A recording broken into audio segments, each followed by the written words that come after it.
तर नमस्कार मित्रांनो, स्वागत आहे तुमचं आपल्याच मराठी यूट्यूब चॅनलमध्ये. आणि मित्रांनो, आजच्या व्हिडिओमध्ये आपण एक माहितीपूर्ण व्हिडिओ पाहणार आहोत. याच्यामध्ये आपण पाहणार आहोत की धूम्रपान न करण्याचे देखील फुफ्फुससुद्धा धोक्यात येणार आहे. तर याच्या मागचे जे काही कारण आहेत ते आपण या व्हिडिओमध्ये पाहणार आहोत, जे काही आपल्याला तज्ज्ञांनी सांगितलेले आहेत त्याबद्दल.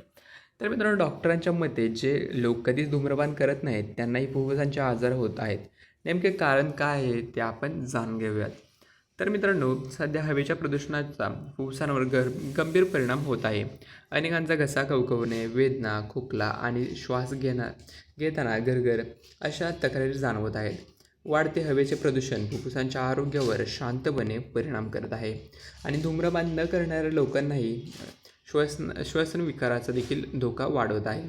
हे जाणून तुम्हाला आश्चर्य वाटेल. पुणे येथील अपोलो स्पेक्ट्रा रुग्णालयाचे NET तज्ज्ञ डॉक्टर अभिजित मंत्री यांनी महत्त्वाची माहिती देखील दिली आहे.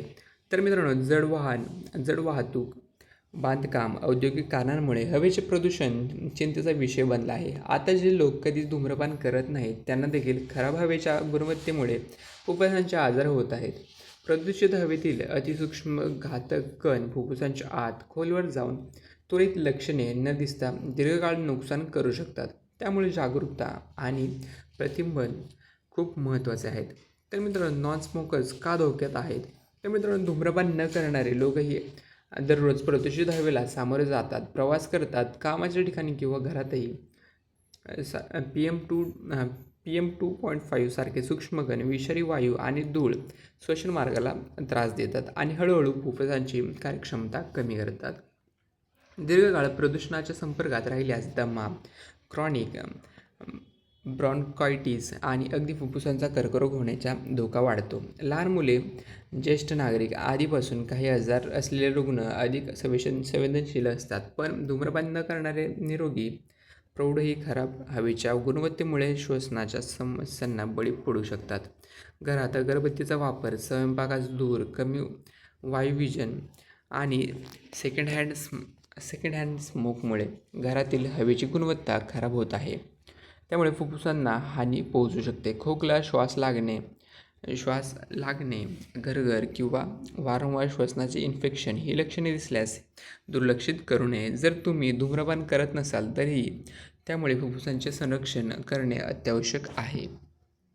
ह्या महत्त्वाच्या गोष्टींचे पालन करा. फुफ्फुसांचे संरक्षण करण्यासाठी काही साध्या सवयी महत्त्वाच्या आहेत. तर मित्रांनो, आपल्या परिसरातील AQI म्हणजेच एअर क्वालिटी इंडेक्स तपासा आणि हवा खराब असल्यास बाहेर जाणे टाळा.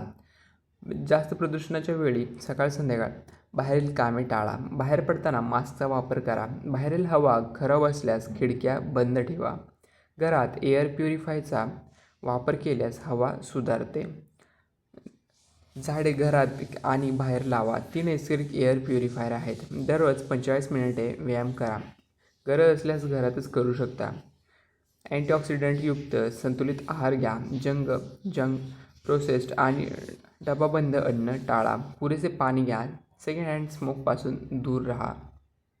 लक्षात घ्या, सकाळी आणि संध्याकाळी वाऱ्याचा प्रवाह कमी असल्याने प्रदूषण जास्त असते, याची नोंद घ्या.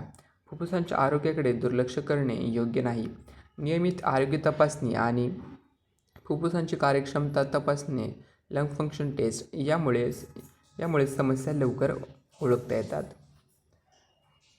तर मित्रांनो, व्हिडिओ आवडला असेल तर आपल्या यूट्यूब चॅनलला नक्की सबस्क्राईब करा. आणि जर यूट्यूब चॅनल नवीन असाल तर तुम्हाला हे व्हिडिओ कसे वाटतात हे कमेंट करून नक्की कळवा.